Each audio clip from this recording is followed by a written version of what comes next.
Welcome to the Vol Excel. Thank you for joining me. This content is pertaining to Negasi Zuberi, 29. He has been accused of some very heinous acts against women. One in particular who has landed him in federal holding of kidnapping from Washington State. And he was currently living in Oregon. And I would like to put a correction in my previous live pertaining to this information. I said she was kidnapped from Oregon and transported to Washington, but the allegation is that she was kidnapped in Seattle, Washington. I will now bring you the said commentary. Thank you for joining me. If you'd like to donate to this great network, $ Beganji 129 Cash App. Stickers and chats are welcome during the live stream. And please check out my extensive library of videos dating back to 2019. Thank you so very much for your time. And please check out my community board for all updates and polls. And the movie of the week is Lake Alice. You can watch it free in the YouTube movie library. Fox 13 Seattle is the source. Good evening and welcome to the Spotlight. Thanks for joining us. Tonight, I'm David Rose, and we begin with a return to Aurora Avenue. There's been a whirlwind of head-spinning, headline-grabbing stories this week centered on the street that's synonymous with the sex trade in Seattle. The first of those involved a Seattle woman who the FBI says was kidnapped from Aurora Avenue, raped, and locked in a homemade dungeon hundreds of miles away in Oregon. Yet, she still managed to find the strength to set herself free and go find police. Now the FBI is asking for your help to find out if there are any more victims. Spotlight's AJ Janabel tells us this case shocked even seasoned sex crime investigators. Investigators are linking Zuberi to 4 other sexual assaults in 4 other states.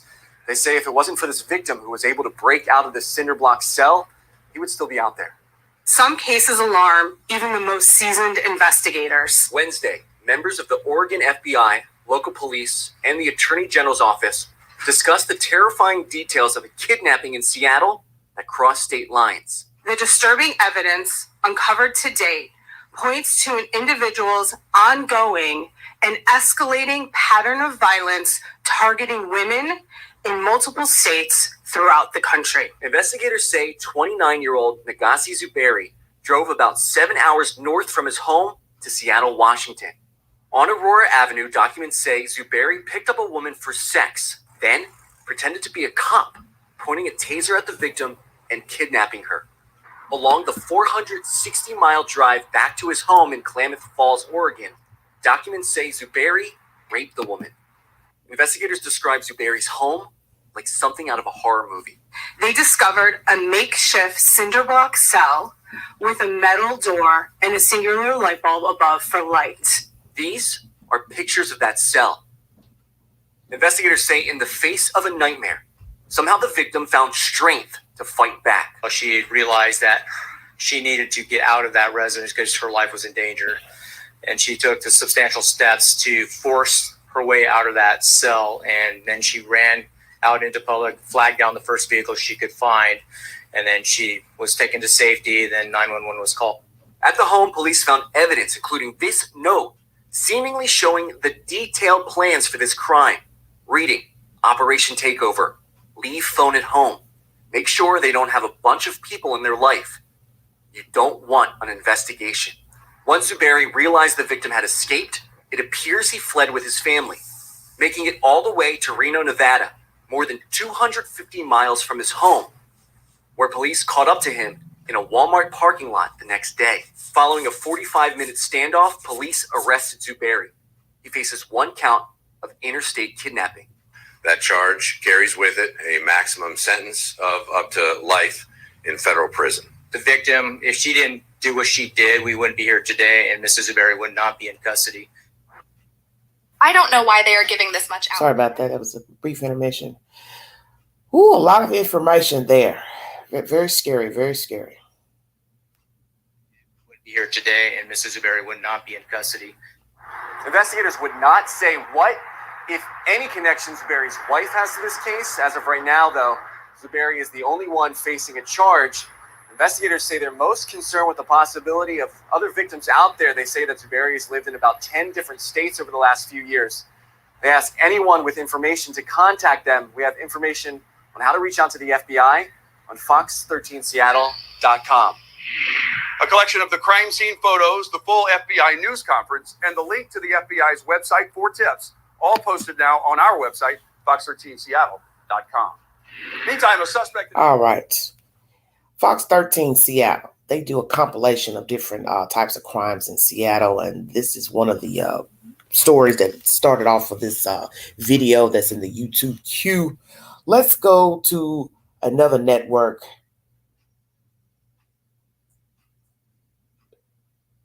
and hear what they have to say pertaining to this diabolical case. Once again, movie of the week is Lake Alice, now playing in the YouTube queue.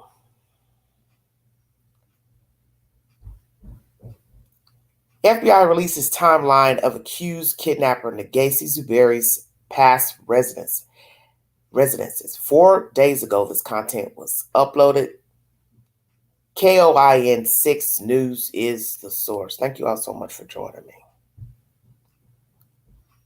Kidnapping a woman and keeping her in a makeshift cell has been crossing the country back and forth for years. Yeah, that's according to new information from the FBI, as we also learned that suspect, Negasi Zuberi, may be using other people's names. Our Brandon Thompson is live in studio right now, so you and I have been working together to dig into his past. Yeah, we're trying to find out what led up to this kidnapping, and it's known that the FBI had 4 different aliases for Zuberi. We found over 17 different cities across the country that Zuberi has lived in over the last 10 years, according to the FBI. He spent the most time in Tuscaloosa, Alabama, and Oakland, California, according to those reports. Even in the past 11 years, he's lived in, 5 years, he's lived in 11 different cities. That includes Portland and Vancouver, Washington earlier this year, Denver for a year leading up to that, and our partners in Colorado found there was an assault case under one of Zuberi's aliases there. Then he was in Chicago, the Bronx, and several cities in Alabama before that. A reminder, the FBI is seeking more victims of this man, Negasi Zuberi, who the FBI says has also gone by Justin Joshua Haishi, Justin Kawasi, and Sakima Zuberi. The FBI saying victims may know him by... Let's, before they mention that, Justin Joshua Haishi, Sakina Zuberi, that's Suberi, and Justin Kawasi. Is this his real name, Negasi Zuberi? Because with all these foreign names, one is wondering, is he a foreigner? What is his nationality? Where is he from? He appears to be a lighter skinned black person, but I do not know his origin and his actual nationality. So what I'd like to know is this name that they're releasing to the public, is this his actual birthright name on a birth certificate? And now they're going to go into an assault linking him to one of these aliases. Thank you for joining me. Justin Joshua Haishi, Justin Kawasi, and Sakima Zuberi. The FBI saying victims may know him by Sakima.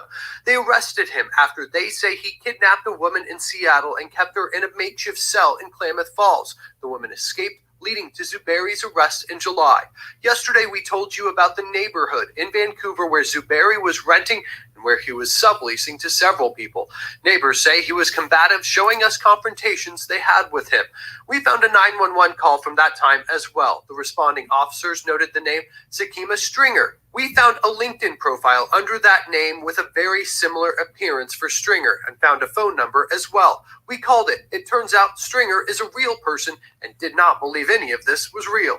This is mind-boggling on many different levels. You know, this Sakima Stringer first the crimes, then the person using my information to, you know, my name, and you know, it's I'm just like, I'm baffled right now. The social media account is really all Stringer says he has online. Stringer called the FBI to try and avoid being mixed up in this.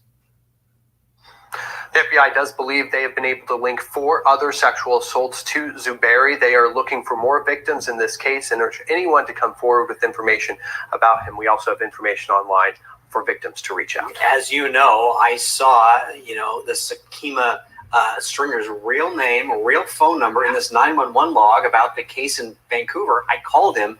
He's like, "What's happening?" He thought I was playing a trick on him at first, and so I just sent him a video to prove who I was. It's certainly unbelievable. He's all the way in Texas. All right, more 5. All right. So, Sakima Stringer is an actual person, appears to be a black man. Had no idea what was going on. So part of his name has been linked to this Zuberi character. He's used Sakima as an alias, and FBI knows him by the name Sakima, obviously for other crimes or aliases. This is bad because this is the thing that goes on in the world. Identities are stolen all the time. People are hacking into people's social media accounts, using their real names for to open up bank accounts, live as them, rent apartments, homes, this and that. It just goes on and on. Even steal your name for your face for dating sites, social media sites. And this man had no idea. So this news broadcaster had to show him a video of this person who has been apprehended by law enforcement and using his name, part of his name. So that's why I said, do they even know this guy's real name? Is this his real name? Because he has used so many aliases. I hope they have an actual birth certificate showing his actual name. Negasi Zuberi, 29. He's also linked to 4 assaults.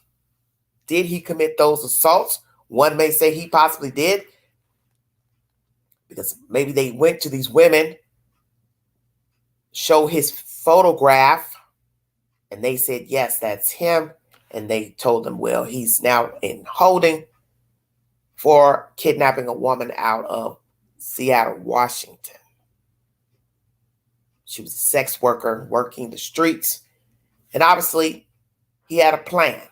This was planned, not spur of the moment, because this dodo bird left behind a sheet of paper stating, leave your phone behind. Pick someone that doesn't have family, which that's very interesting there. That means you'd have to ask her that, whoever you pick. And how are you going to know that until they tell you? Very strange. And not have an investigation, which means you don't leave any evidence. You're not seen on CCTV footage. So now you have to ask the ultimate question. What was the end game for this lady who happened to escape? Was he just going to hold her hostage and abuse her? Or was he going to murder her? And by the grace of God, she was able to escape, and this man was able to be apprehended. You also hear that he took his family to Nevada to escape apprehension once he realized the victim had made her way out of that makeshift cylinder block box of doom. And there was also an altercation with himself. He cut himself. I have information to that. He was sitting in the car holding a child while the mother of the child was standing outside of the car. Now, did the woman not ask, hey, why are we going to Nevada? What are we doing in Nevada? So I don't know if they were shopping. He just so happened to be sitting in a car and she was outside of the car. But I'm going to bring you that little information later. I want to continue to play audio and content pertaining to this very diabolical case from the Pacific Northwest. But he is apprehended and he's facing up to life in prison, because once you kidnap a person from one state to the other, then you're using them for sexual purposes. Assault, it is a federal crime because you are now trafficking a human being from one jurisdiction to the other. Thank you for joining me. Very, very sinister.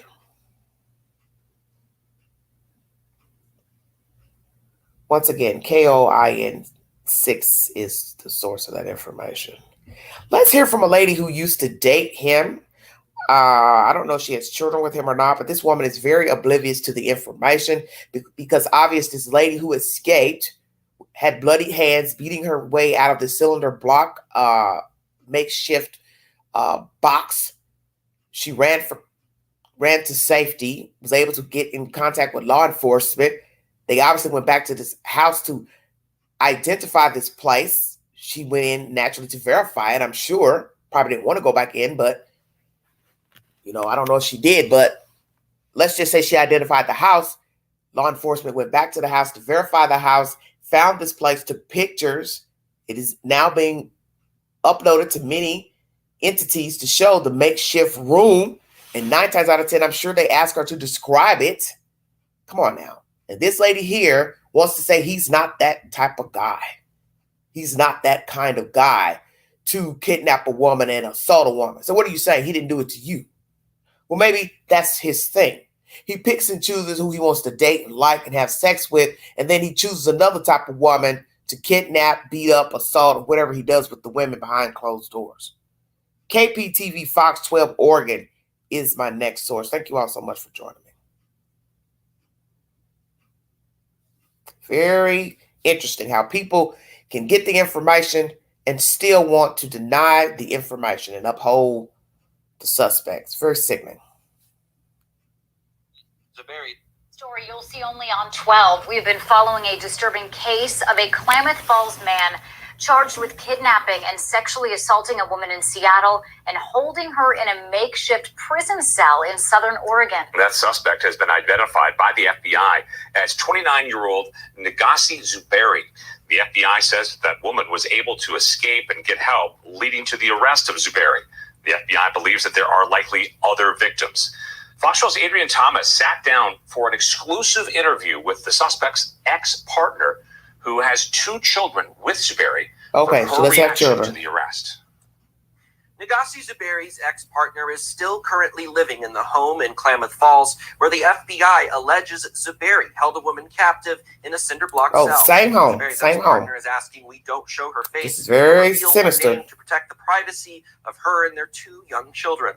She denies the allegations presented by the FBI against the father of her children and claims she has no idea the alleged kidnapping took place. Negasi Zuberi has made national headlines after the FBI in Portland alleged he kidnapped a woman in Seattle, sexually assaulted her, drove her to Klamath Falls, and imprisoned her in this makeshift cinder block cell. The FBI says the kidnapping happened in the early hours of Saturday, July 15th. Zuberi's ex-partner says she didn't hear or see anything that night, and that Zuberi told her he was going to Seattle to look at potential rental properties.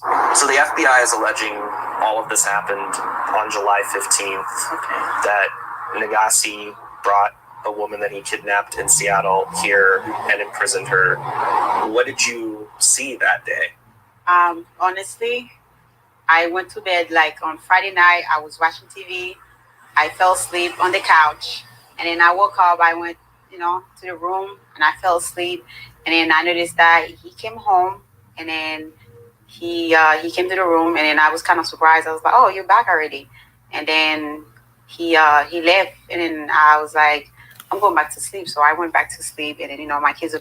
Okay, he left where, ma'am? He left what? He left the room or he left the house? This makes no sense, what she's saying. He left. You're surprised that he came back early, and then you say he left. So what do you mean he left the room, went in another room? Yeah, possibly he went downstairs or wherever he held this lady to play funny games with her. This is ridiculous to me. In the room. And then I woke up around like maybe 9 o'clock. And then I just asked him for the car key so I can go to Walmart. And then I went to Walmart and came back. And then me and my kids were planning just to go to swimming and stuff. So we didn't get to do that because after everything was going on. Zuberi's ex-partner says she didn't. Another thing that's strange about this interview, I asked him for a key to go to Walmart. So what are you saying? You only have one car there? You don't have a spare car. So how would you get around while he's out allegedly looking for properties to buy, ma'am? And then the fact that you are in this interview covered up, won't show your face, and you're an ex-partner. So this is where we're confused. You're an ex-partner. All this just happened only a few weeks ago. This crime in the same house that you're being interviewed by this broadcaster. But you're an ex, but you're saying it never happened. He didn't do this to her. See, this is where this story makes no sense and this version makes no sense. You're in the house with these kids, 2 kids, same house. You hear it here in this commentary at the beginning of this live. She is staying in the same house where the woman was held captive. He returns to this house with that woman in that cylinder block. That's why it's a cylinder block, is to trap out sound. Is this a garage or is this a basement where the cylinder block is? And why does this woman not have a spare car? So now we have to ask, is this the same woman who was with him in Nevada with the children in the parking lot in the car when officials surrounded the car? And why are you an ex-partner but saying, no, this never happened, when you were just with him a couple weeks ago, living in the house and allegedly still in this house being interviewed? See, this doesn't make any sense, what we're hearing right now. I'm going to finish this.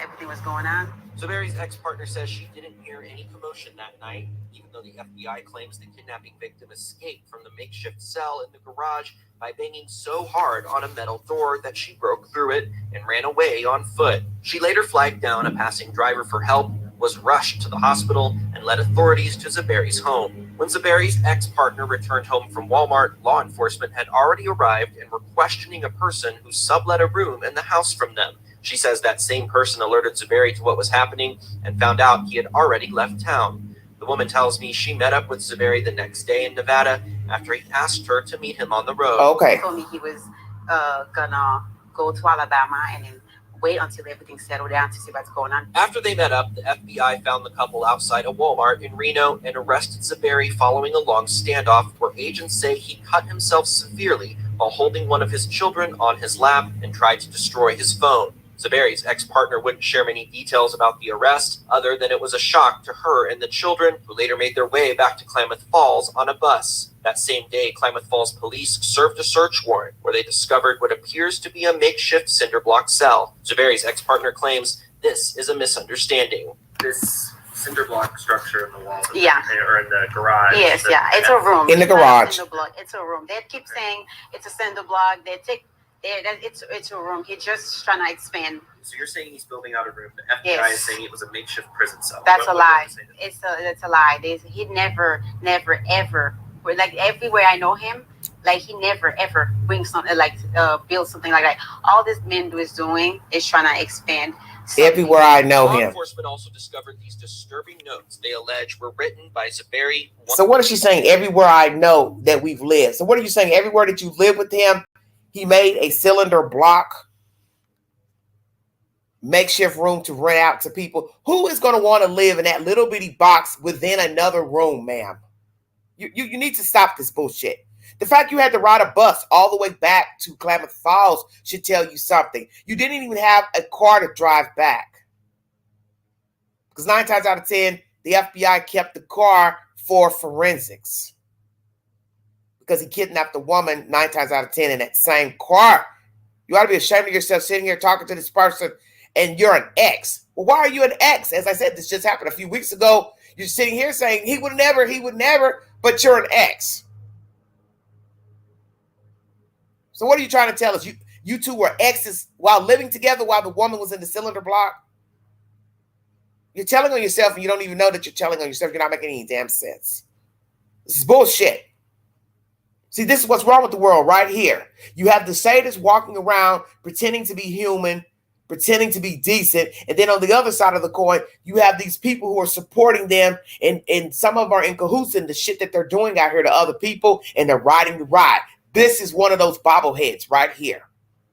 Oh, we had no idea. Children had no idea. So now we have to ask, how old are the children? School-age children, toddlers, what? Any infants? He's already now been linked to 4 other assaults. I expect charges to come aboard here shortly. This is bad, bad, bad. Now she's sitting here acting like what? He's done this before as far as building other rooms within rooms. And why has he been moving around so much? Ding, ding, ding. One of the first signs of a sadist who has no intention of stopping, they move about. And they've counted 11 cities in what, 5 years? That's a lot of moving. It's one thing to move around 11 times in 5 years in the same town or a little town outside, a different county. You're talking about various cities. That's totally different. A whole city in a whole nother state 11 times in 5 years. Why? Because 9 times out of 10, he's been doing this right here. Somebody's came on looking. He got scared. Let's jump up and move. So now you have to ask, what is his profession? To keep moving about. What is her profession? Does she work? Or are they drawing any monies from the government? Are they foreign? Are they here on visas? Are they even United States citizens? Because she appears to have an accent as well. I don't know if he has an accent. I haven't heard him, but she appears to have an accent. Is she African, Haitian, another nationality? Who are these people? Where are they from? Are they United States citizen? Why have they been moving around from place to place? Do they work? Do they get any type of government assistance? HUD, food stamps, WIC, housing, vouchers? What? Something's very off here. And this lady is riding the ride like a fool. And let's hope that we don't find any of her hairs on this victim and any other of the other 4 victims, such as with the Rex Heuermann case. 1 second. Sorry about the background noise. This is very, very baffling information. Sorry, they're cutting the grass outside. I'll wait a minute. Well, lady, that's why he's got the cylinder block in the garage. That way, if a person screams, he's having sex with her. If she ever came out there in the garage, she wouldn't hear any noises coming out of the cylinder block. Because naturally, a person will roam around their house because they live there. But knowing him, he's probably told her, don't go in the garage. You don't need nothing in there. You see, she said she had to ask him for the key to go to Walmart. This is a crazy, whack story. This is a story of submission and control. She's submissive to her husband, partner, whoever he is to her, and he's a control freak. A control freak. Discovered these disturbing notes they allege were written by Zuberi, one page titled Operation Takeover. His ex-partner wouldn't comment specifically on the notes, but says she could never imagine the kidnapping and imprisonment that the FBI alleges took place. The one thing I know, he will never bring nobody to his home where his own kids live, sleep, where he got tenants coming in and out, like his garage right here, wide open. Zuberi's ex-partner at one point showed us what was in the garage. We didn't see much other than some foam insulation. She told us the structure the FBI alleges was a makeshift prison cell has since been taken down. Through tears, she tells us regardless of what the court proceeded. No, he helped my kids. He helped me when I need help. He even helped me apply for school. He helped me apply for FAFSA. He helped me get to my feet. Even we didn't get along, but he always helping me. Although we didn't get along, he helped me. Because that's not who he is. That's not who I had kids with. This is not what the guy that they portray him to be. This is not his legacy. This man had dreams. On July 26th, Negasi Zuberi made his first appearance in front of a federal judge in Nevada. He remains in custody and will be extradited to Oregon, where he will appear in federal court. In Klamath Falls, Adrian Thomas, Fox 12 Oregon. All right, Adrian, thank you. The FBI says Zuberi has lived in 10 states, and investigators fear there may be more victims out there. Tonight, we are getting a closer look at exactly where Zuberi has lived and the timeline. Take a look at this map here. The FBI says starting in October of 2012, Zuberi lived in Oakland, California, Northport, Alabama, Tuscaloosa, Alabama, Orlando, Florida, Granada Hills, California, Azusa, California, Ecorse, Michigan, and Vacaville, California. The FBI says he also frequently lived in Washington County, Utah since 2016, as well as New Jersey. Now, he also lived in the Bronx, New York, Chicago, in Illinois, of course, Las Vegas, Antioch, California, and Denver. In August of 2022, he lived in Vancouver and then in Portland in September. You can find a complete list of those cities and the timelines on kptv.com. If you believe you've been a victim or have any information concerning any of these cases, the FBI is asking that you visit a website that they set up. You can find a link to that at kptv.com. You can also call 1-800-CALL-FBI. 1 second, please. This noise is too much. Hold on.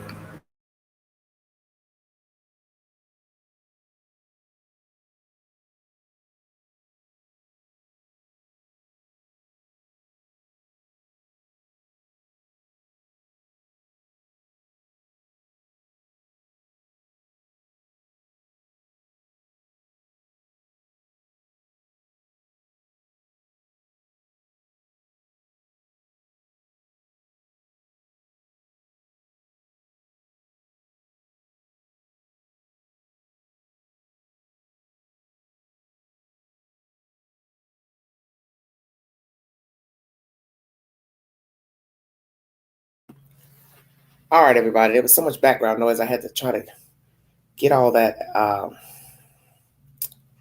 noise out of here. I wanted to put this information up on the screen that was at the end of the video for those who may have information about this creep.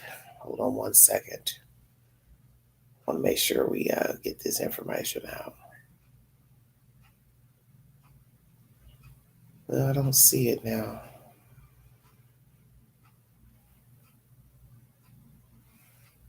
Where I was.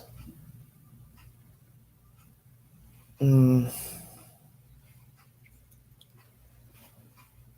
hold on. I'm about to go back and pull it back up.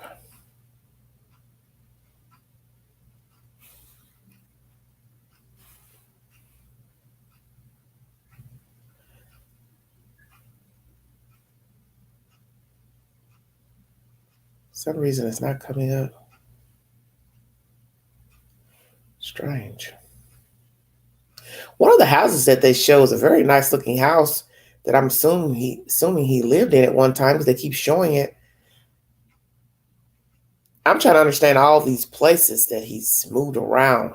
Very, very strange. A person can move around to all these different locales all over the United States. If you look at the map, it is vast. If anyone has any information pertaining to this case of Mr. Zuberi, the FBI case is on a link at kptv.com. You can also dial 1-800-CALL-FBI or dial 503-224-41881.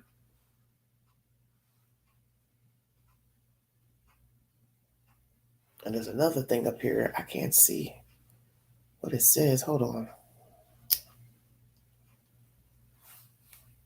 It's hard trying to read these bulletins up here.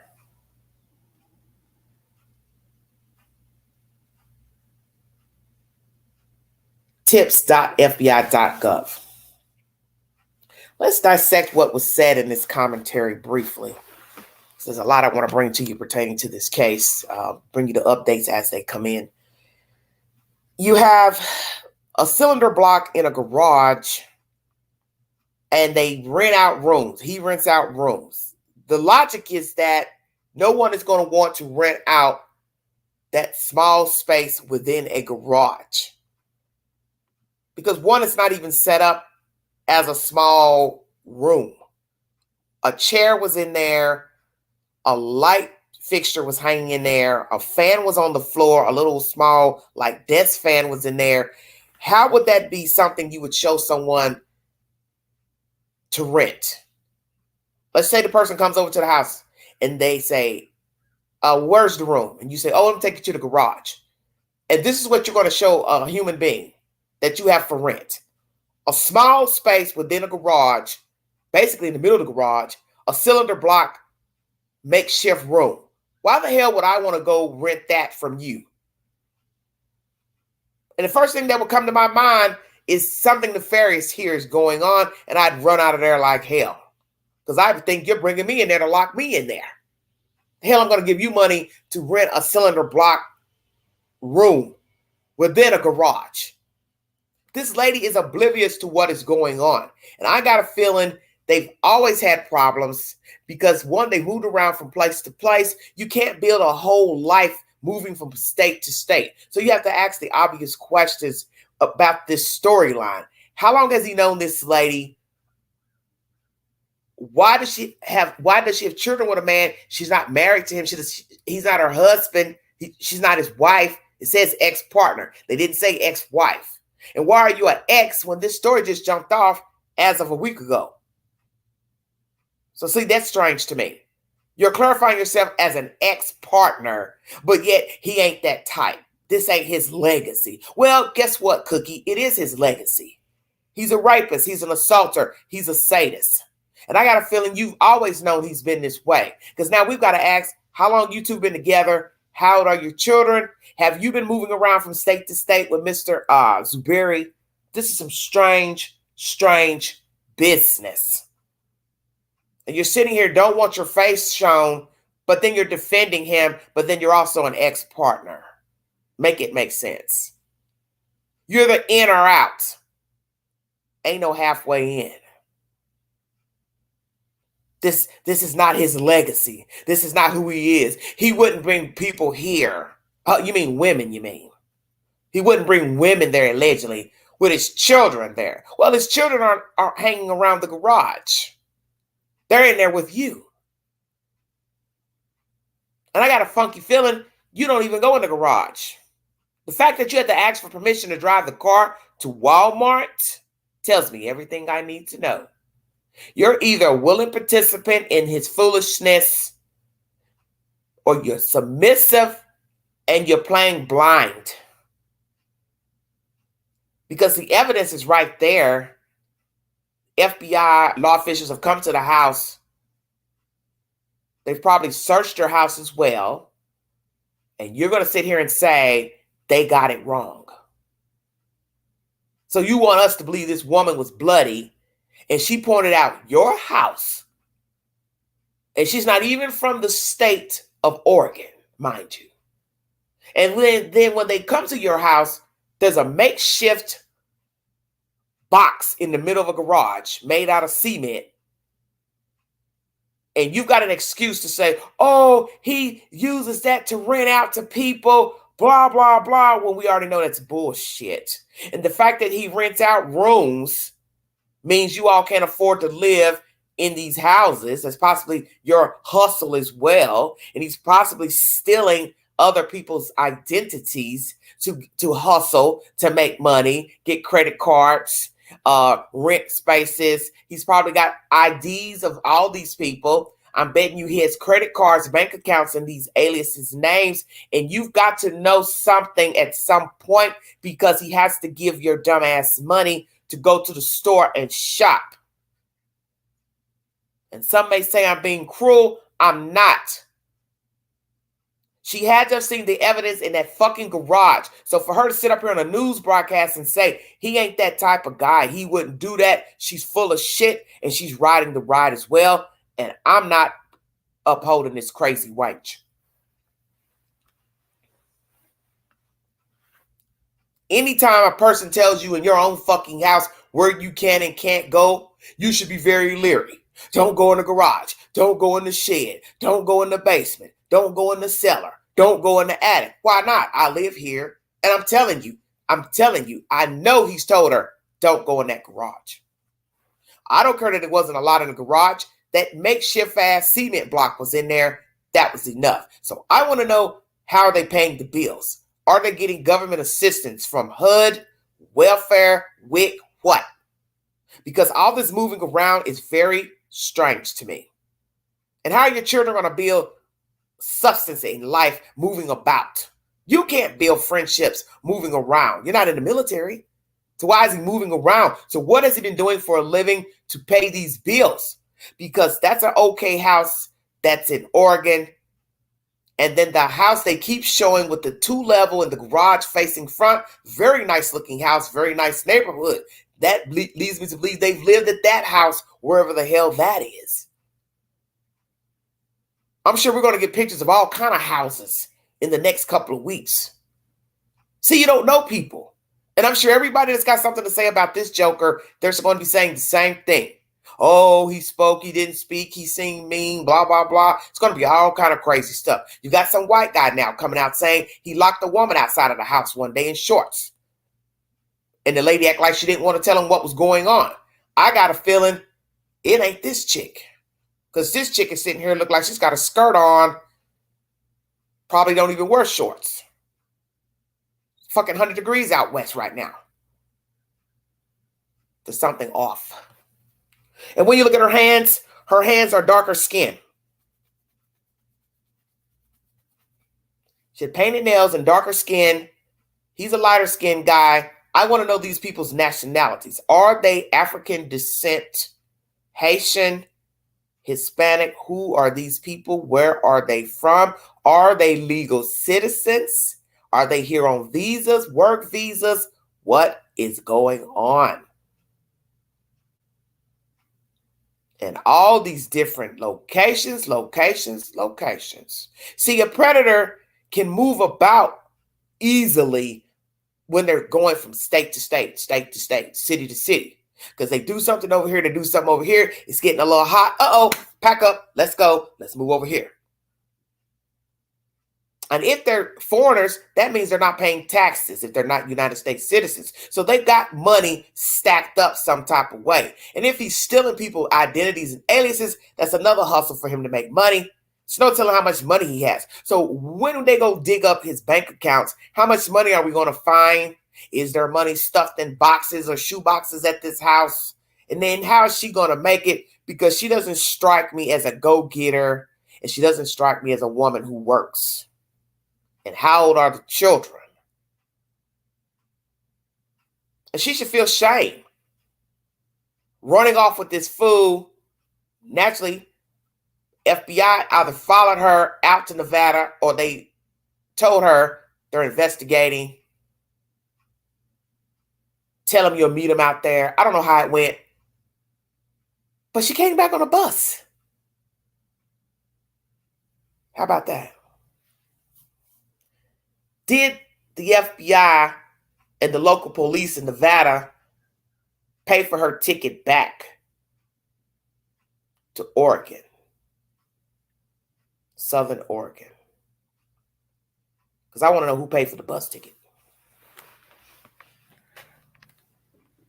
And now you're stuck there in Oregon.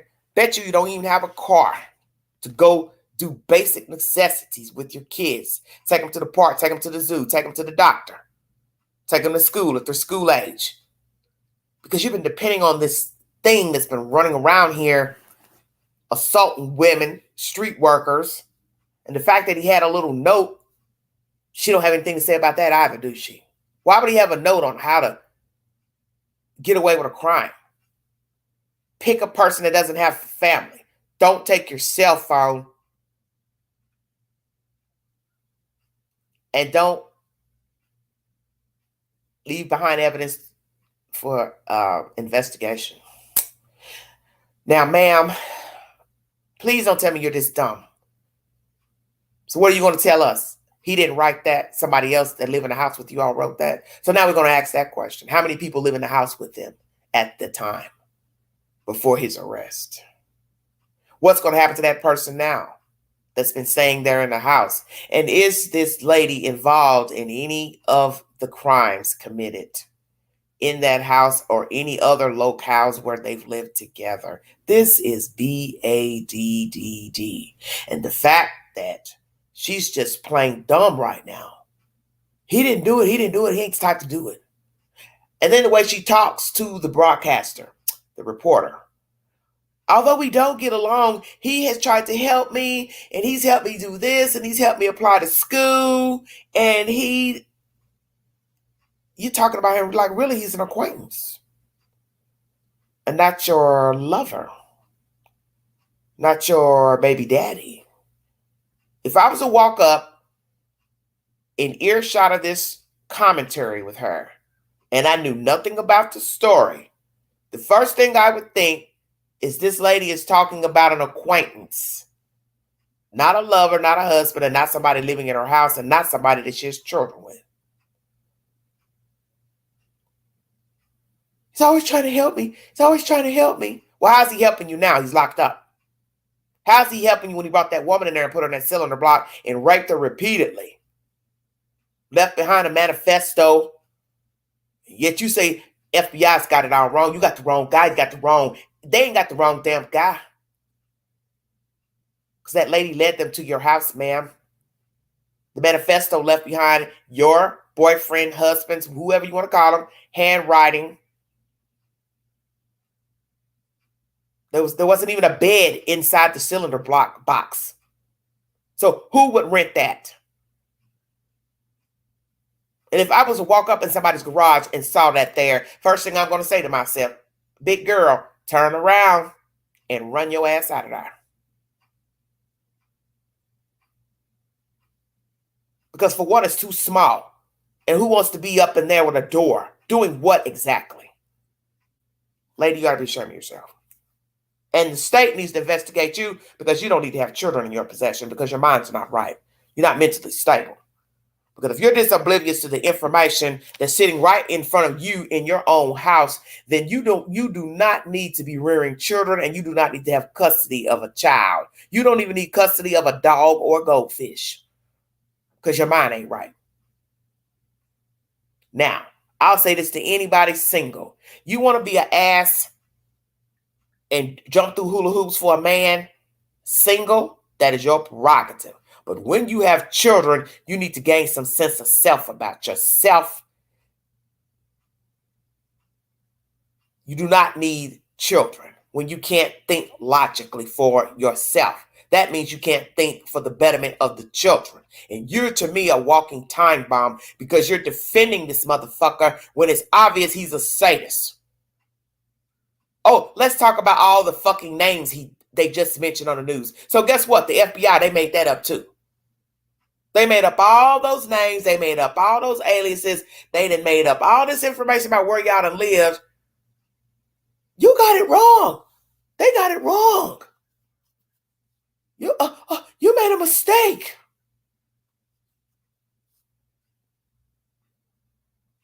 You made a mistake. He would never do that. He would never bring people to the house with children here. Well, he did. And I wouldn't doubt he would be the type to use children to conduct nefarious business. He'd be the type to use a child to steal from somebody, rob somebody, kidnap somebody. He'd be the type to go out in the park with a kid and a dog and then pretend the dog is lost and go up to a woman. Hey, excuse me, we're looking for our dog Roscoe.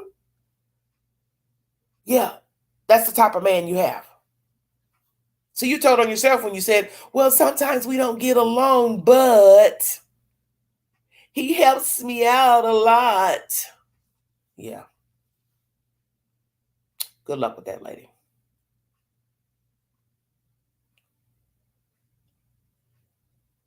Just BS. Just a bunch of BS. These are the type of people we have out here in the world. Oblivious. Like I said, if you want to be single and dumb and fool with a no good ass man, that is your prerogative. But when you have children, you got to have a brain. At some point, you have to use your brain. Hey, this isn't a good environment. Hey, this isn't good for my children. Hey, me and this guy, we don't get along well. This isn't good for my children. Because now you're in control of somebody else's life. You want to jack your own life up. That's your choice. But when you have children, you have to think for your children. And obviously, he was not a good fit for you, period. Your children, period. Thank you for joining me. If you'd like to donate to this great network, $Negasi, 129 Cash App. Stickers and chat to welcome during this live stream. We're talking about this dirty bird from the West Coast. And this is very scary because this goes back to everything I talk about in my live streams pertaining to true crime. You do not know people.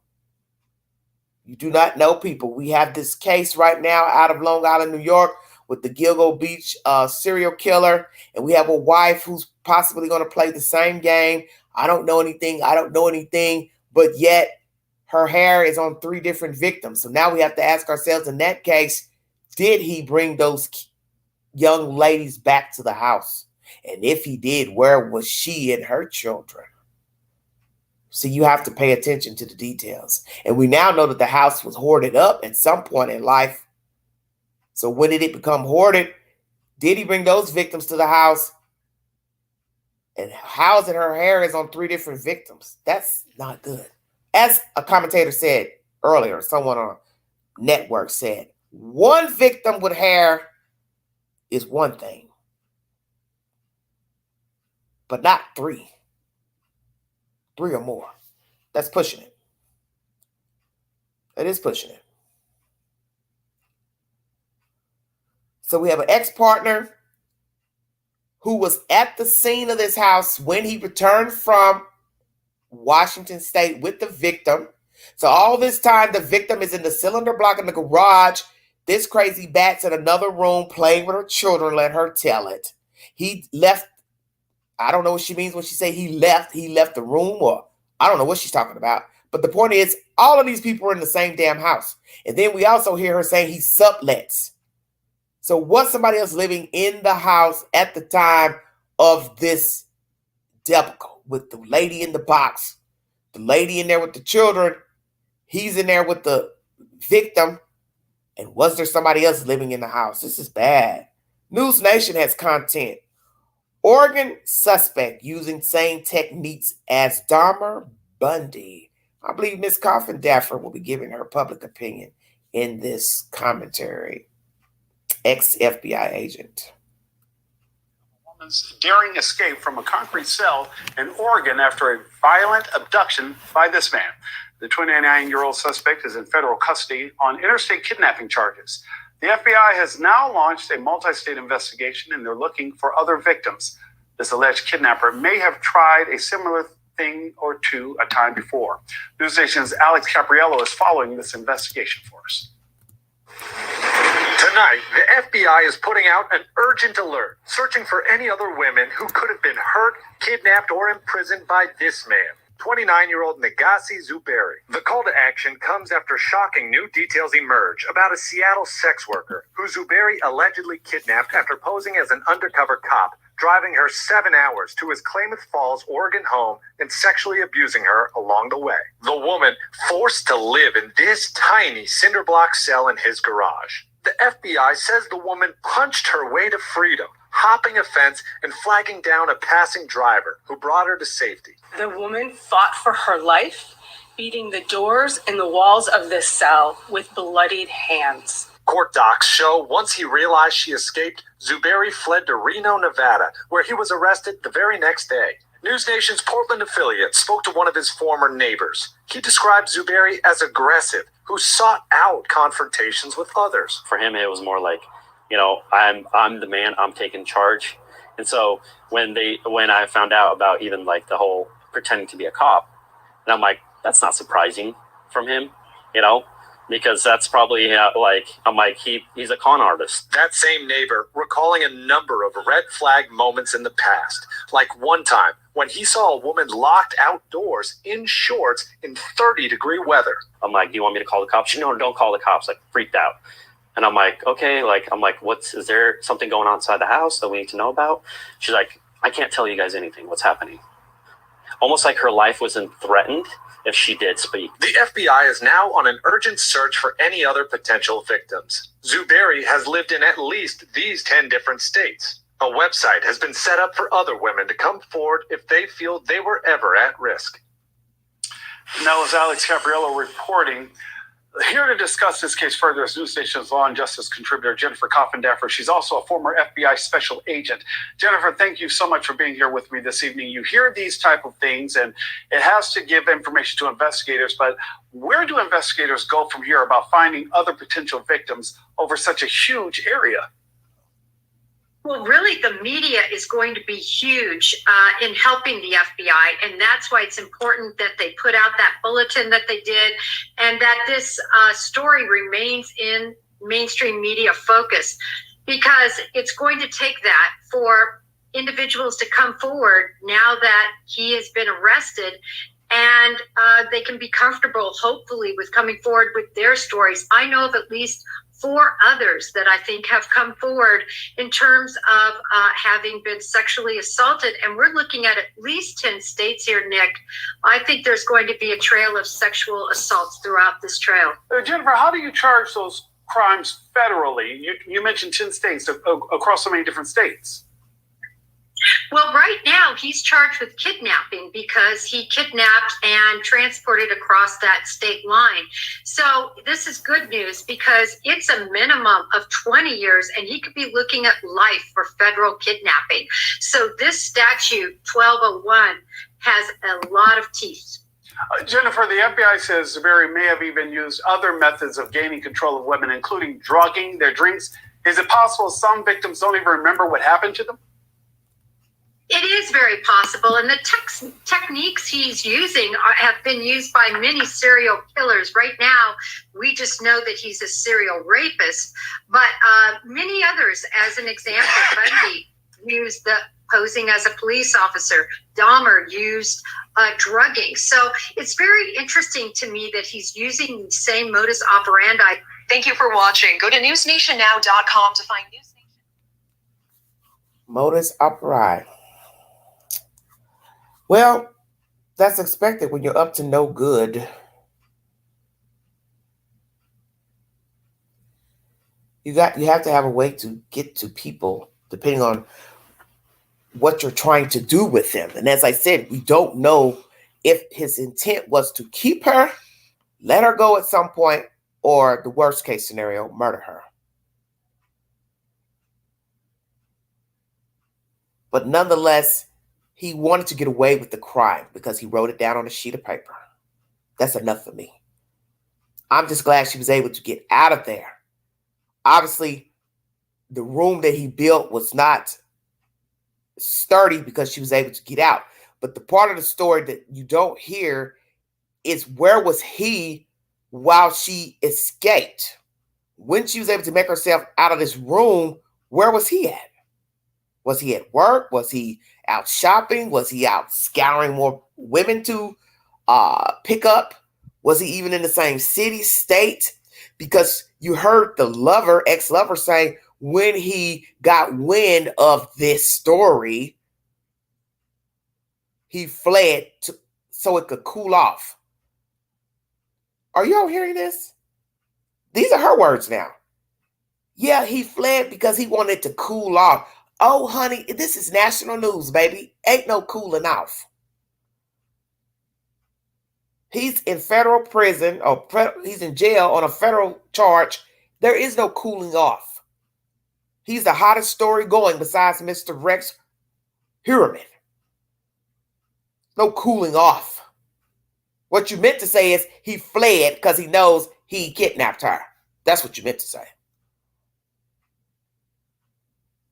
And this shows how stupid you are for upholding him, even with the evidence showing he put her there, took her there, left her there, assaulted her there. You're still acting like, oh, it's just a box he built.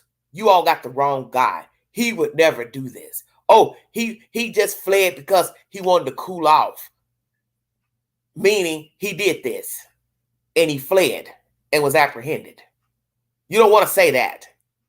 Because if he was innocent, he would gladly march his ass down to the jail at that time and say, hey, what's going on? Why are you all here? Why are you at my house? Or, hey, I didn't do this. Yes, I'll go down to the police station. I'll gladly talk to you about whatever. And that's where he would say, I don't know her. She's never been in my house. And I don't know how she knew what was in my house. But maybe it's one of my subleases that showed her. See, he should be good at lying. He don't even know how to lie. Because he got spooked when he got back to that garage and realized she was gone. Oh, shit, she's gone. Let me get my stuff. I got to get out of here. So he goes to Nevada, damn near 300 miles away. To do what exactly? So now you got to ask yourself, who does he know in Nevada? I do believe he possibly lived there, so that place wasn't strange to him. Hell, from here to New York ain't strange to him because he's lived every damn where. let's talk about the obvious.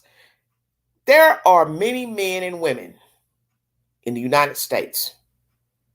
There are many people who are willing to date you, court you, give you sex for free with no strings attached, nothing.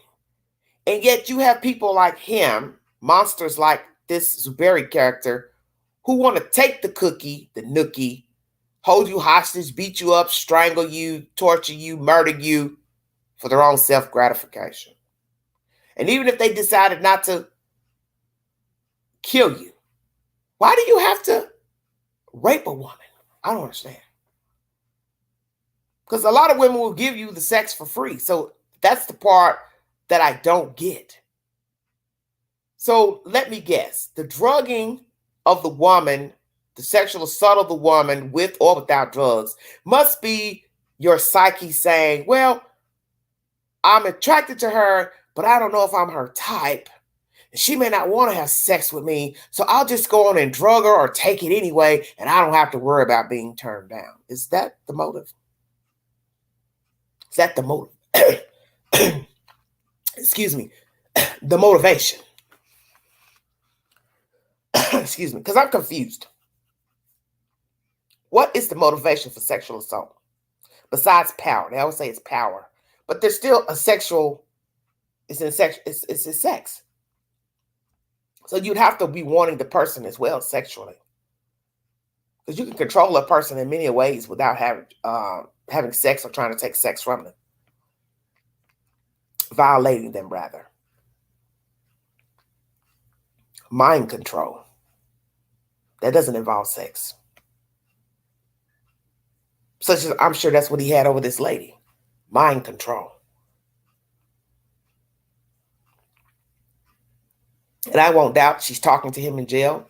She set up a card so he can call her. And he's whining and crying that they made a mistake. But I'd like to know, did she ask him, did he do it? Because she doesn't have to admit to the news or friends or family, yeah, I know he did it. Yeah, he admitted he did it, or whatever the conversation is. I just would like to know, has she asked him via the phone, did you commit this crime? And did you commit these other assaults that they're accusing you of? And have you been doing this all along? Or will we find out she has knowledge that he's been doing this? And that's why they've been moving around from place to place, if indeed she was with him when he lived in all these places. See, I don't even know how long they've been together, so I can't say. All these places they're pinging him at, that she was even in the picture. If he even had children with her at the time, because we don't even know the ages of the children, and he's not that old, so his children can't be that old. We don't even know how long if he's a citizen, if he was born in America, where are his parents, his family? Is he, as I said, is he from the States, born in the States? Is she American? See, we don't know nothing. But she sounds like she has an accent, and I'm waiting to hear him speak and see if he has an accent. This is a very diabolical story. Very diabolical.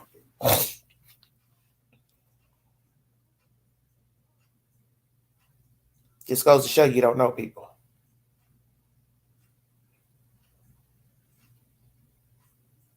You don't know nothing about these people out here. I believe they have new content pertaining to him. 1 second.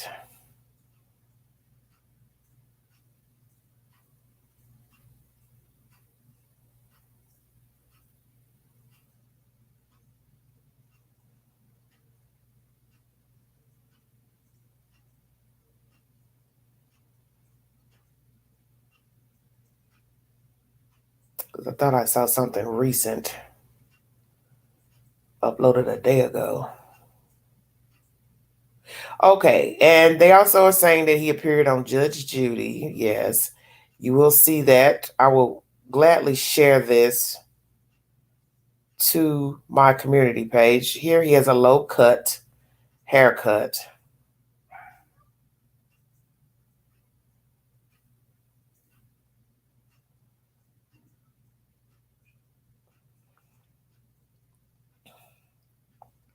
One second, everybody.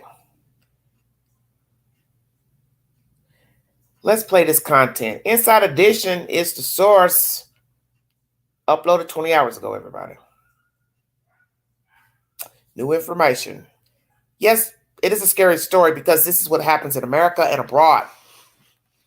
It happens every day. You don't know people. It's just a matter of waiting till somebody gets away or somebody spins the story of sexual assault, torture, and worst case scenario murder. Thank you for joining me, everybody. Courtroom. This is the man charged with kidnapping and holding a woman captive in a cinder block dungeon. The story of the woman's daring escape is making national news. And this is that same guy on Judge Judy. All rise. 5 years before his shocking arrest, Negasi Zuberi and his then-girlfriend, Alicia Westfall, faced off in Judge Judy's courtroom. Something is simple to me. Evidently, it wasn't as simple to you. Zuberi looked a lot different back then, wearing a suit and tie. He claimed his girlfriend doused his suits with bleach. Did you notify the police? I didn't want to put her in jail. He also introduced into evidence this cell phone video in which he apparently threw a bottle at him. You're going to jail, Bert. You're going to jail. I'm calling 911 right now. You just threw that bottle at me. Alicia Westfall countersued over what she called a false restraining order he obtained against her. He didn't put his hands on you. Yes, he did. I didn't see that. That video, Well, show me the photographs of where he put his hands on you. Well, you know what? I don't have the video. You know what? I don't believe you. Judge Judy rendered her verdict. He won. Your counterclaim is dismissed. You destroyed his suits and his computer. Well, Your Judgment for Honor, the plaintiff I in the amount of $2,500. We're finished. But that was kid stuff compared to the legal issue he faces now. Zuberi allegedly kidnapped a sex worker off the streets, drove her 450 miles to Klamath Falls, Oregon, where he imprisoned her in a cinder block dungeon. She managed to escape by breaking down the door and calling 911. The victim's focus, actions, and her will to survive triggered a law enforcement response that may have actually saved many other women from a similar nightmare. From a victim on Judge Judy to an alleged perpetrator of a terrible crime. We're finished.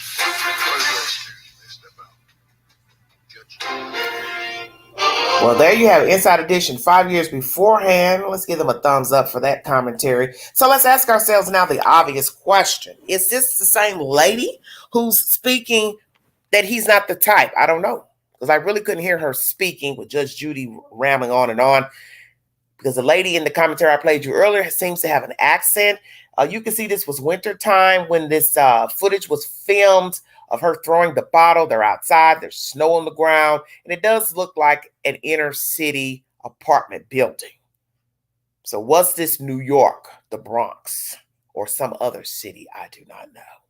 And as I said, this lady in court with him in front of Judge Judy, is this the same lady speaking in this commentary who was living with him in a house in Klamath Falls, Oregon?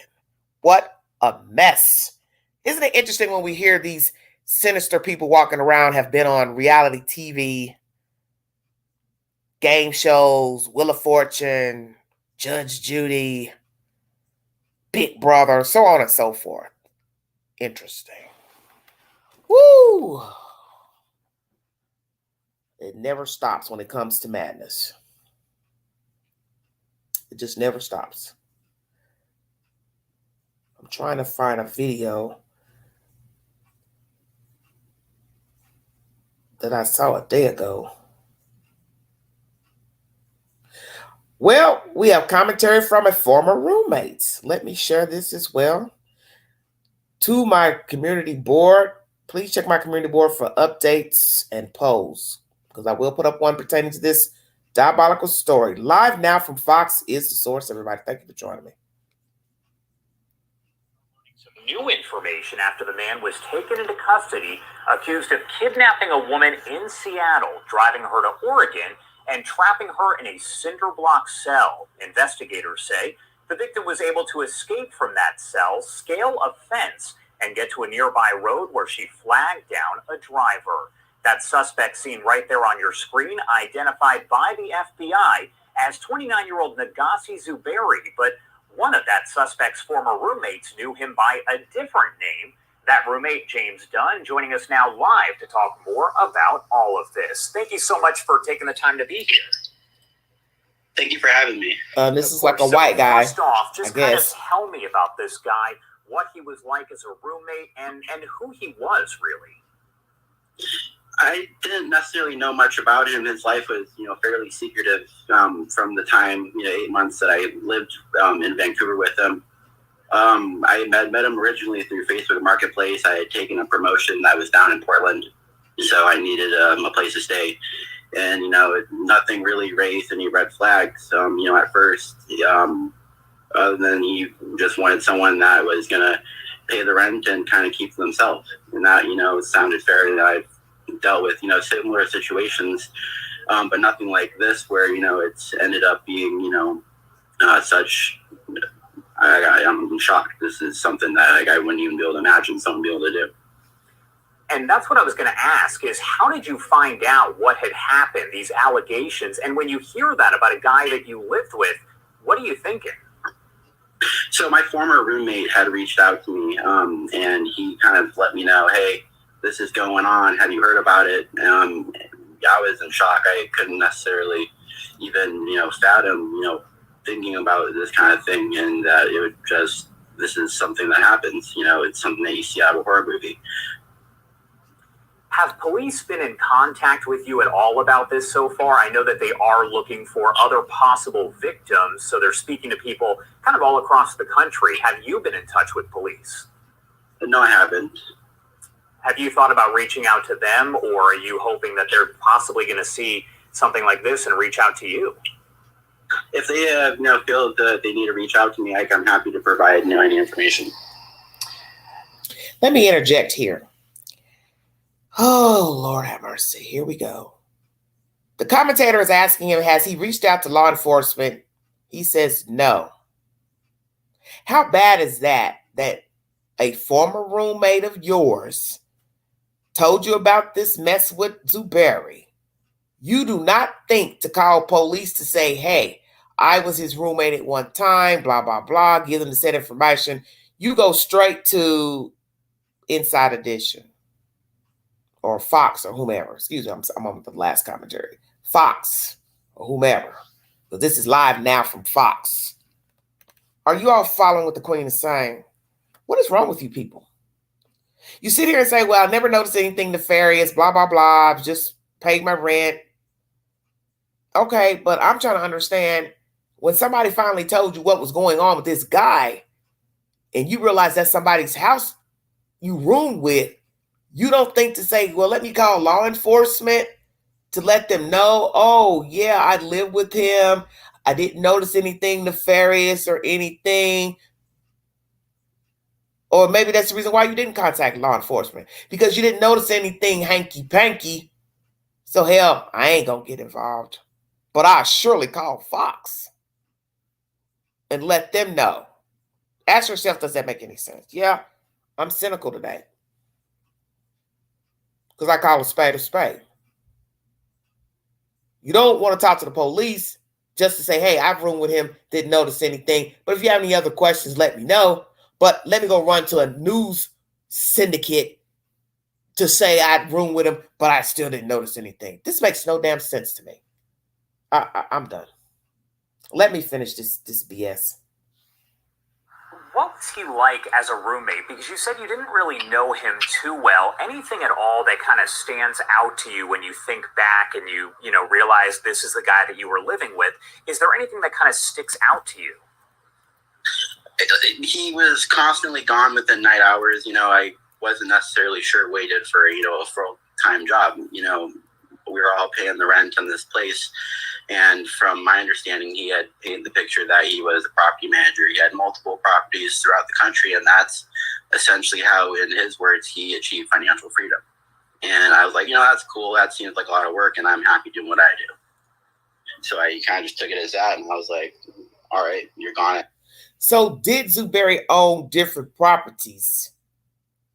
Or he was out scouring the streets at night looking for victims, such as meeting and greeting women in bars through apps, drugging them, sexually assaulting them, and then moving on to the next? What was his actual profession? Because I got a feeling we're going to find out he was stealing people's identities and probably going from different banks and entities getting monies in their names, credit cards. And that's how he actually lived. And he scoured the streets at night looking for women to assault. I'm going to bet my bottom dollar. That's how Mr. Zuberi was making a living. Because let's be truthful, if he really had upper income, he wouldn't need a roommate. And he definitely wouldn't need that cylinder block doom box in Oregon to allegedly rent out to some prospect. That box was for nefarious reasons.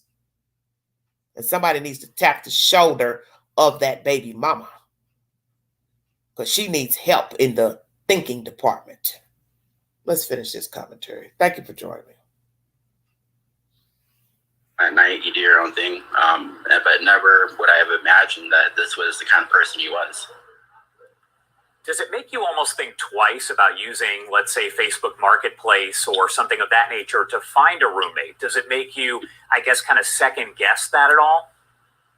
Absolutely. You've heard about the Craigslist killer, and that's, a very common, reason not to, go online. But I feel like this should just serve as, you should definitely do more research into who you're moving in with and, take precautions to know, like, where you're going. Because, like I said, from what I was able to find out about him, he seemed like a normal guy. There was no, immediate red flags, other than he wanted to keep to himself. He was always gone and just doing his own thing.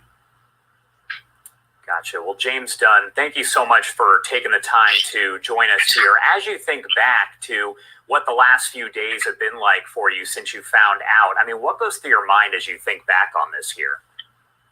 It's a whirlwind of emotions. I'm sick to my stomach, just knowing the guy, when you think someone's just a normal person, and then to have this thrown, your way, seeing the pictures, this isn't something that, I would ever think that I'd ever be seeing. And, I'm terribly sorry for the victim, and I hope that, justice is served in this. All right, James, thank you again for taking the time to be here. Is there anything else that you want to add before I let you go? No, I appreciate it. Thank you. Yeah. Have you ever? But he couldn't wait to go tell the news. Go to the news first, but don't go to the police. Yeah, okay.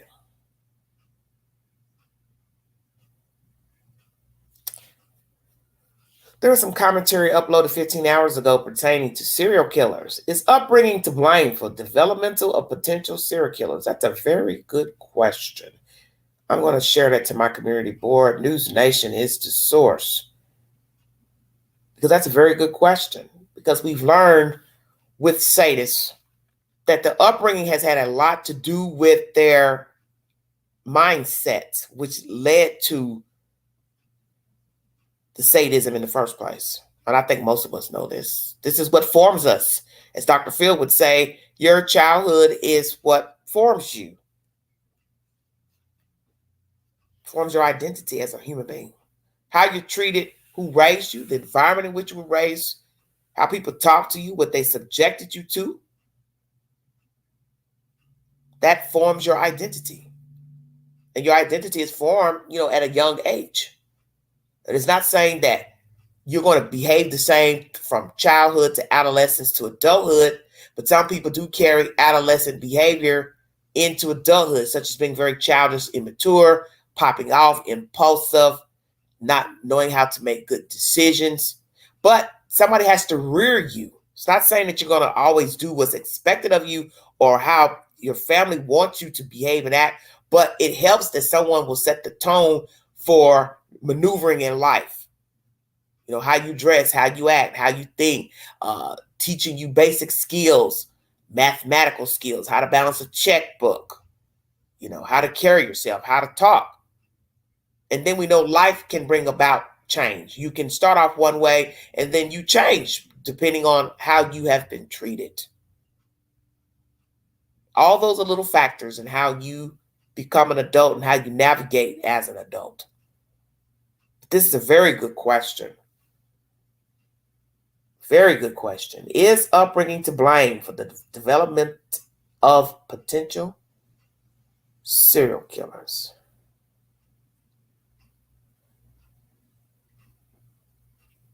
I say yes. Once again, This Zuberi character has been on Judge Judy. Please go to my community board to see the said update. Here, the allegations against him from the young lady. He won his court case in front of Judge Judy. Very interesting. Very, very interesting. And now we have commentary from a former roommate that lived with him who did not notice any signs of nefarious behavior.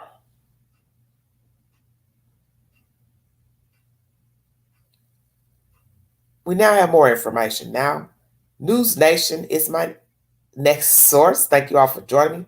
Michigan, Illinois added to probe into Oregon kidnap case. Wow.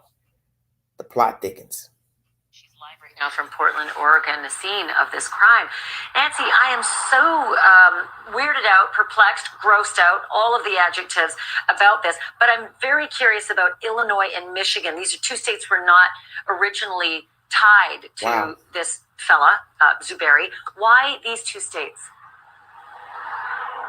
Well, Ashley, I've been in touch with the FBI here in Oregon all day, and they had indicated that this was an ongoing investigation, and there is a lot to investigate. They have since determined that Zuberi lived or spent time in Chicago in January of 2019.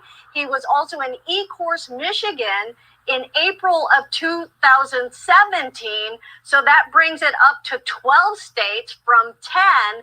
And the FBI here tells me that it's been really hard to track down where this guy has been over the past 10 years. He seems to have been everywhere, and timelines seem to overlap. He traveled a lot. He's also frequented New York, as we just heard, New Jersey, Utah, Alabama, and California. So there is just so much to investigate and many places to investigate as well. Wow.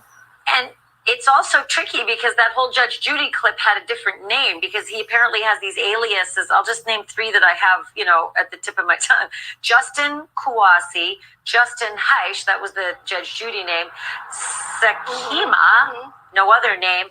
And they're saying that the authorities are alleging that he may have been drugging women's drinks or impersonating police officers because the woman who escaped said that he was impersonating a police officer and put cuffs on her and threw her in the back of the car. She said it took her a while to see a map app that said, you're still 2 hours from your destination, when she realized this is not a cop, I'm being kidnapped. So do we know anything more about the details of the MO?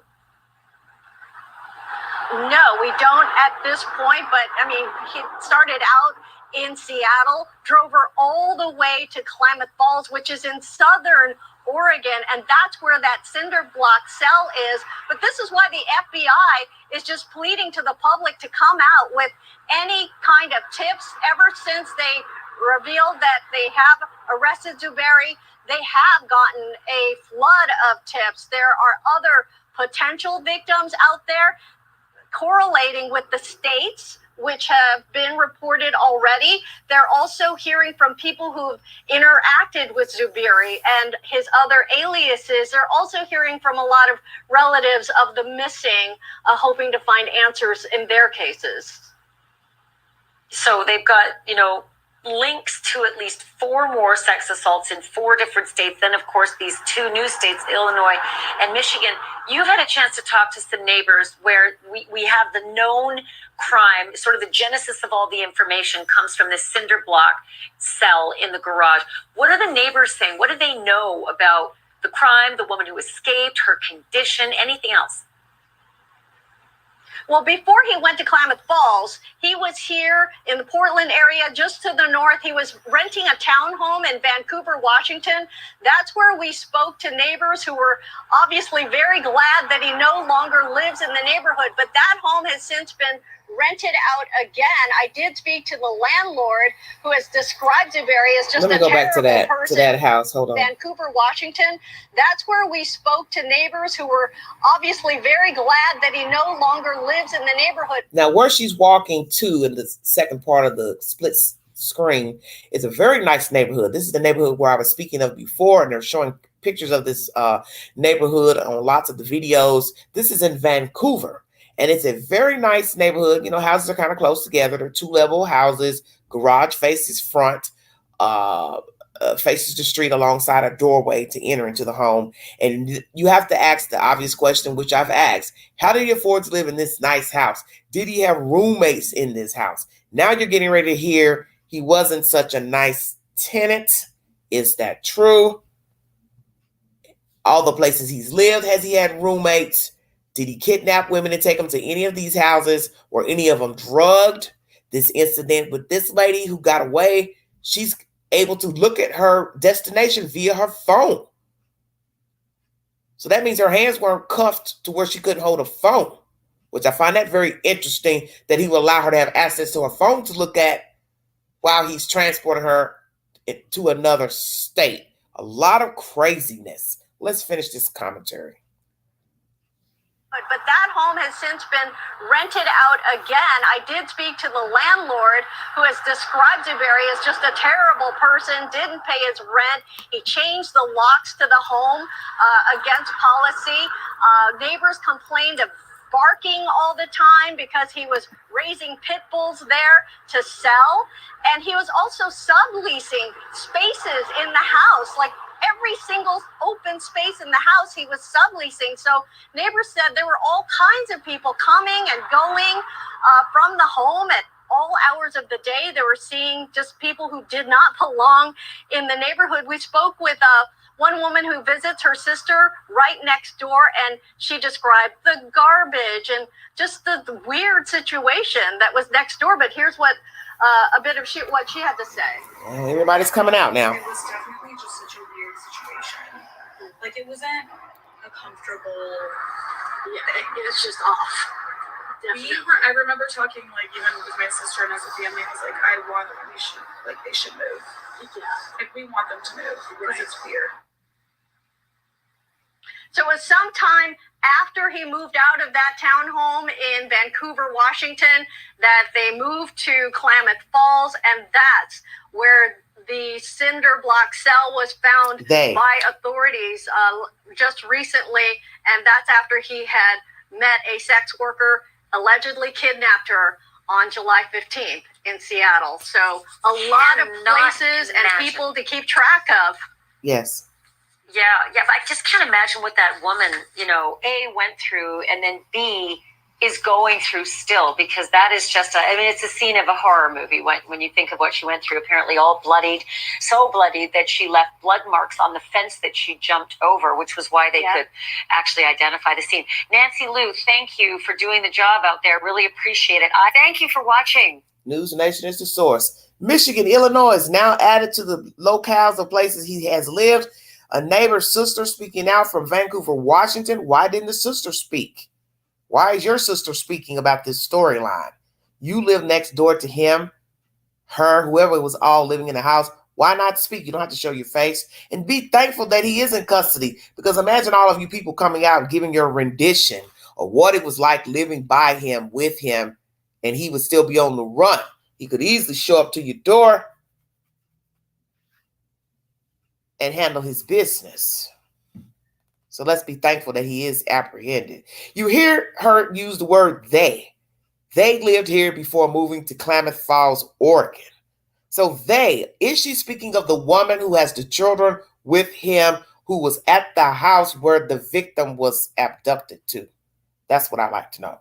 When you say they were living at this Vancouver, Washington townhouse and then moved to Klamath Falls. Was the mother and her children living with Zuberi in Vancouver, Washington at this townhouse before moving to Klamath Falls, where the woman is now still living with her children?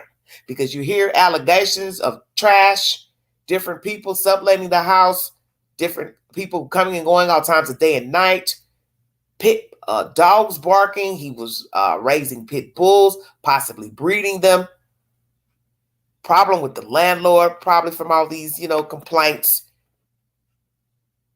Do these people in the neighborhood own their townhouses, or are they also renters? A lot of questions.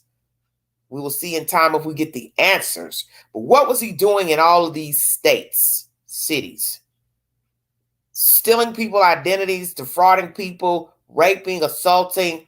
What was his hustle?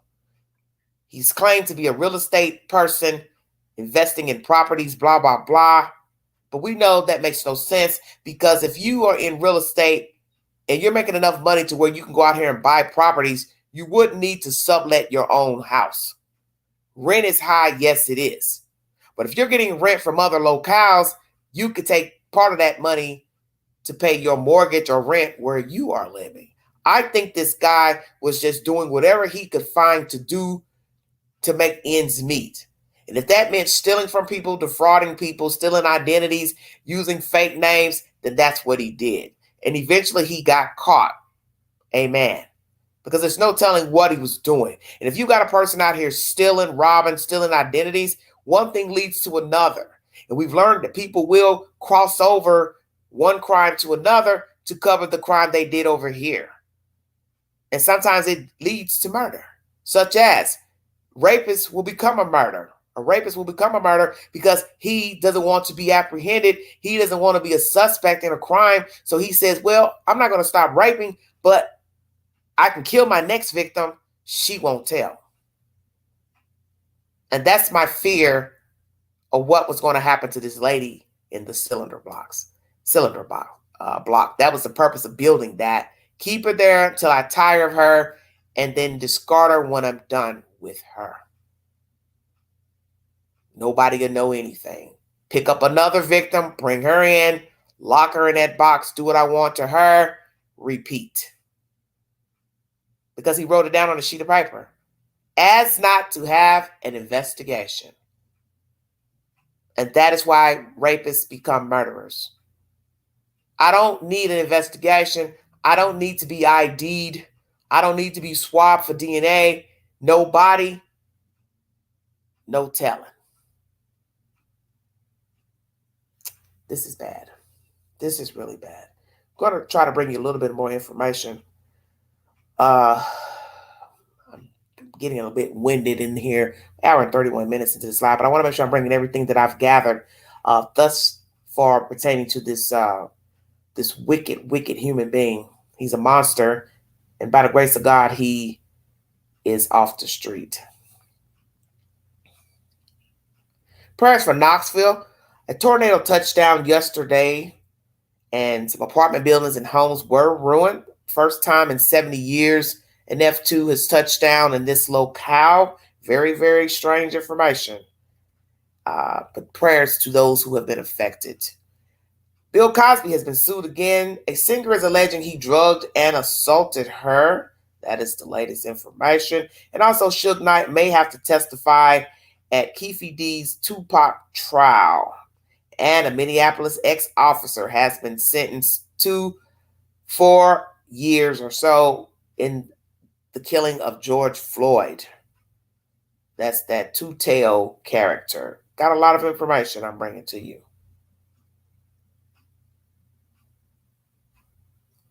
Going to recap this crime with Zuberi, and then I will be checking out of here. Thank you for your time. ABC 7 is the source. A man who posed as an undercover police officer kidnapped a woman in Seattle, drove her hundreds of miles to his home in Oregon, and locked her in a makeshift cell in his garage before she managed to escape, flagged down a passing motorist, the FBI said Wednesday. The man now faces a federal interstate kidnapping charge, and authorities said they are looking for additional victims after linking him to sexual assaults in at least 4 more states. This woman was kidnapped, chained, sexually assaulted, locked in a cinder block cell. Stephanie Sharp, the assistant special agent in charge of the FBI's Portland field office, said in a news release. Police say she beat the door with her hands until they were bloody in order to break free. Her quick thinking and will to survive may have saved other women from a similar nightmare. After the woman escaped from his home in Klamath Falls, 29-year-old Negasi Zuberi fled the southern Oregon city of roughly 22,000 people, but was arrested by state police in Reno, Nevada the next afternoon, the FBI said. Court records don't list an attorney who might speak on his behalf. According to the FBI, Zuberi also went by the names of Sakima, Justin Heich, and Justin Kouassi. Justin Heich is a name he used for the Judge Judy show, and Sakima is a name he stole from another black man who has spoken also in audio during this live stream of his identity being stolen. He has lived in multiple states since 2016, possibly including California, Washington, Oregon, Colorado, Utah, Florida, New York, New Jersey, Alabama, and Nevada, and also now Michigan and Illinois has been brought to the table as other states that he's lived in. According to a criminal complaint filed in U.S. District Court in Oregon, Zuberi solicited the woman, identified only as adult victim 1, in the early morning of July 15th, early hours of July 15th, to engage in prostitution along Aurora Avenue in Seattle, an area known for sex work. Afterwards, Zuberi told the woman he was an undercover officer, showed her a badge, pointed a stun gun at her, and placed her in handcuffs and leg irons before putting her in the back of his vehicle, the complaint said. Now remember, if she has on handcuffs, he obviously had to have handcuffed her in the front for her to be able to still hold her phone.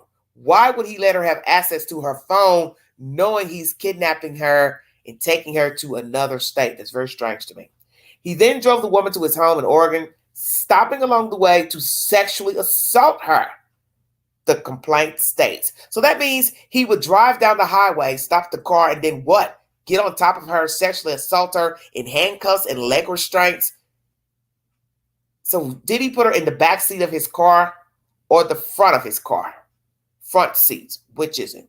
When they arrived about 7 hours after he first encountered her in Seattle, he put her in a makeshift cell he had built in his garage, a cinder block cell with a door of metal bars. And he said he was leaving to do paperwork, the complaint said. So now we hear that the door is made of metal bars. So wouldn't a person go by the garage and see her in there? Please make this make sense to me. You're going to build a cinder block cage, but then use bars as the door. Then that means a person could see through the bars and see what you have in the block. So even if a person never went in the garage, they could still hear the person screaming because the bars would have openings to where air could come out and the person could be heard. This is nonsense to me. This wife, girlfriend, whoever she is, she's full of you know what. Because now this makes no sense to say. A cinder block cell with a door of metal bars. And it doesn't say that there was glass in the bars. So how is it that you wouldn't hear a person screaming or hollering or beating out something trying to get out? This makes no sense. The woman briefly slept and awoke to the realization that she would likely die if she did not attempt to escape, the complaint states. She started banging on the door and eventually broke it open. She saw Zuberi's vehicle parked in the garage, opened it, grabbed his gun, and then took off. Didn't know about that. Leaving blood on a wooden fence, she climbed over to escape. The complaint said she flagged down a passing driver who called 911. And when you listen to the interview, please go to my community board for that interview with the lover. You will see that there's a fence around this house, a very high fence made of wood. So now we got to ask ourselves, which direction did she jump over a fence? Because why not walk out of the front of the house to where you didn't have to jump over a fence? Very interesting information now. And was the garage door open or closed? How did she get out of the garage? Because remember, the cylinder block is inside of the garage. You're now hearing the victim say the car was in the garage as well. She took a gun out of there. So how did she get out of the garage? Period. Was the garage up? Was there a door that led from the garage to the outside? This is very interesting. Thank you for joining me. 2 Nevada State Patrol officers tracked Zuberi down at a Walmart parking lot in Reno the next day, the complaint says. He was in his car holding one of his children in front seat while talking to his wife, who was standing outside the vehicle. He initially refused to get out of the car when the officers asked and instead cut himself with a sharp object and tried to destroy his phone, the complaint said. Zuberi eventually surrendered and the child was unharmed, it says. And then the wife, mother, whatever you want to call this lady, lover, went back to her home in Klamath Falls with the said children by bus. This is a weird story. Because how did the state officers follow him to Nevada? they said 2 Nevada State Patrol officers tracked him down at a Walmart in Reno. So I want to know, how did you all find him in Reno? Because my understanding is that you all went to the house, officers went to the house when the lady got to safety. She led you back to that house. So you had to talk to the woman who was there to say, hey, there's a lady said she was here, blah, blah, blah. Where's your husband, boyfriend? He had to, at some point, realize the woman fled, got loose. So he took off and left the woman behind. And then she goes out there to Reno, if I'm not mistaken. So this is where I'm confused. Was the woman left behind with the children or not? Or did they all go to Reno at first? Because when you say we tracked him down, let me make sure I'm reading this correctly. It says 2 Nevada State Patrol officers tracked Zuberi down at Walmart next day. He was in his car holding one of his children in the front seat while talking to his wife. That would lead me to believe he took the wife and the kids to Nevada when he realized the girl had escaped, the woman had escaped out of the block. Because I was getting confused at how everybody got to Nevada. I didn't know if he fled first, because I could have sworn in the audio I played, she made it seem like he went out there to cool off. I do believe that's what she said. He went out there to cool off until all this subsided. But see, that makes no sense if here this article says he was tracked down by officers and she's standing outside of the car and he's sitting inside of the car. So what were they talking about? Then that means she lied, this lady, and you went with him to Nevada. He didn't go out there first. Because the way her version is that law enforcement goes to the house to verify the house. You're there. They talk to you.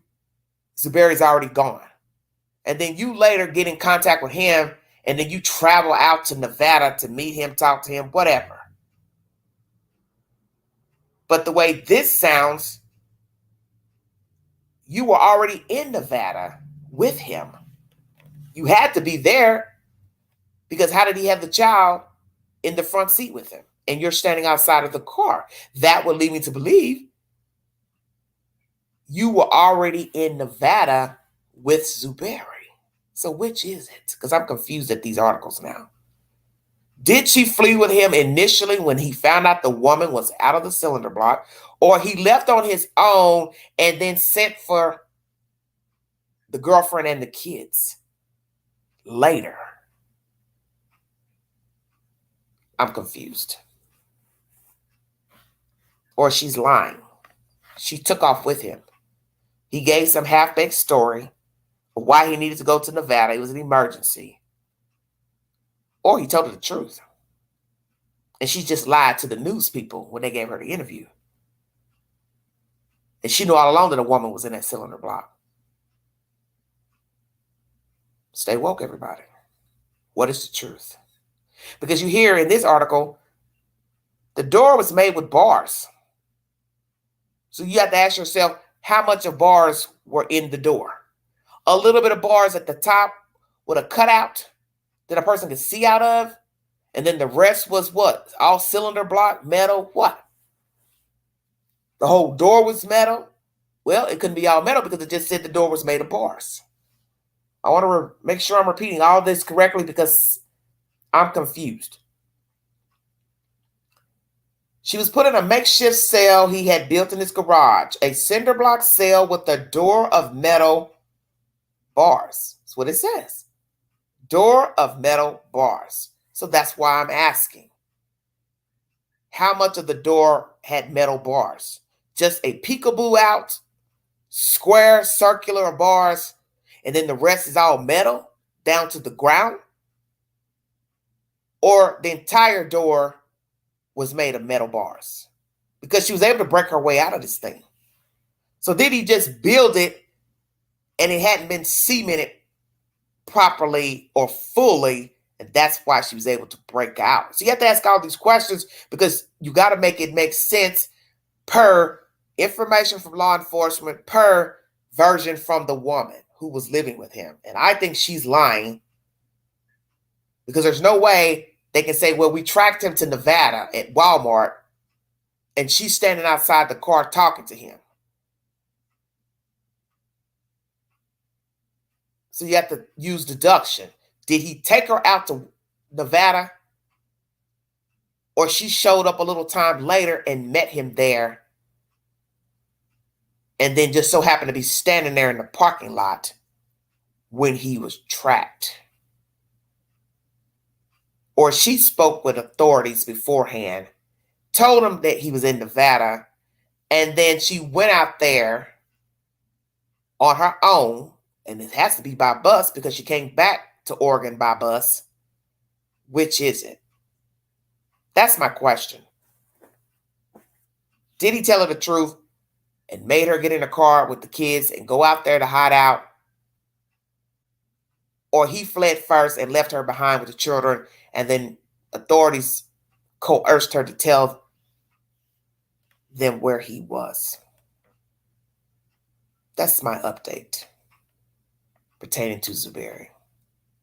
Lots of questions, lots of new information, and we will see who else will come out and speak on his behalf or non-behalf, dealings with him, identities stolen.